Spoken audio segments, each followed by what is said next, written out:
Langkah-langkah konseling di rumah sakit.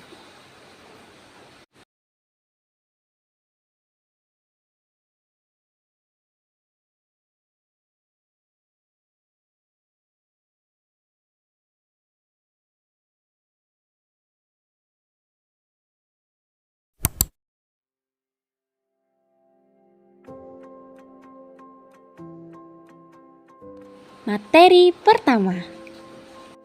Langkah-langkah konseling. Tahukah kamu, berdasarkan teknik pelaksanaan brief fokus konseling, terdapat 4 langkah dalam konseling di rumah sakit. Apa sajakah itu? Yuk kita simak bersama.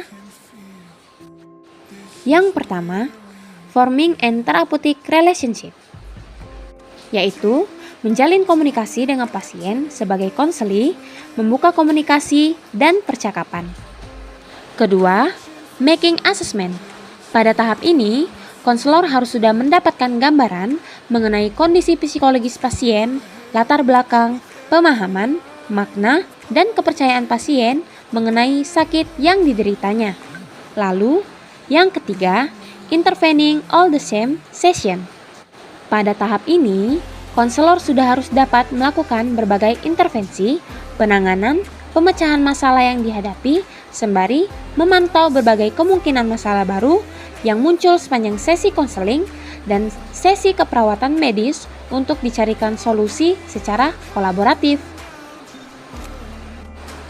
Dan yang terakhir, yaitu closing, merupakan penutupan internal agar dapat melakukan evaluasi terhadap segala bentuk intervensi yang dilakukan.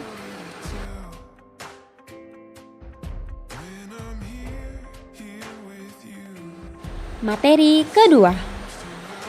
Tipe-tipe pasien di rumah sakit. Ada 5 tipe pasien di rumah sakit. Apa aja tuh?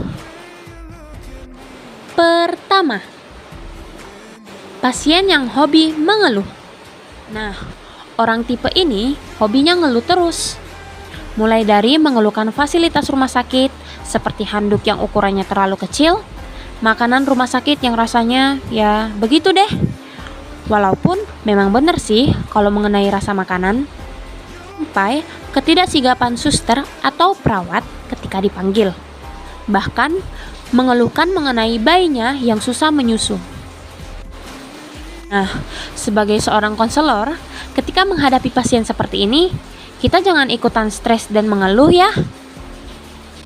Lanjut.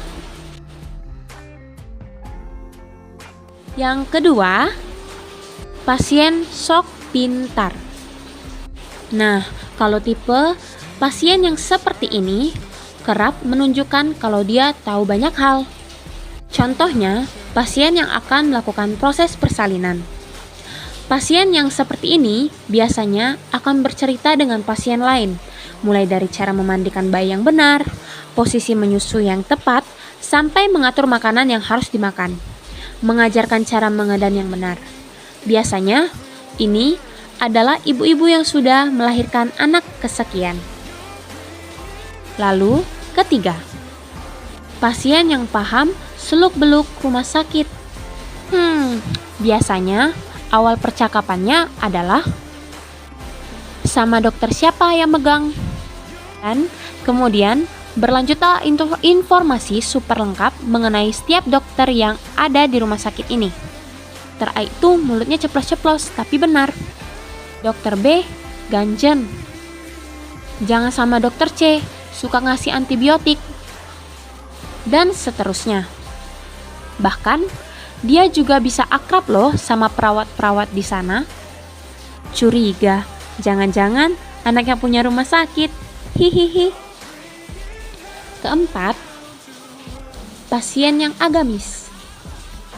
Pasien tipe ini mengaitkan segala kondisi dengan agama. Mulai dari proses melahirkan dihubungkan dengan agama, proses menyusui juga dikaitkan dengan agama, bahkan anak yang sakit juga sama. Gak masalah sih, karena ini kan urusan kepercayaan. Tapi gak semua orang memiliki latar dan kadar keagamaan yang sama ya. kelima, pasien lansia tanpa adanya pendampingan. Tipe pasien yang juga seringkali dihadapi di layanan kesehatan yaitu pasien lanjut usia yang datang tanpa adanya pendampingan. Biasanya, pasien lansia membutuhkan bantuan untuk mendatangi tempat praktek dokter untuk berobat. Hal tersebut terjadi karena pasien lansia biasanya memiliki keterbatasan yang membuat dirinya memerlukan bantuan orang lain, terutama keluarga. Sehingga proses pengobatan di layanan kesehatan bisa berjalan dengan cepat dan lancar. Thank you for watching.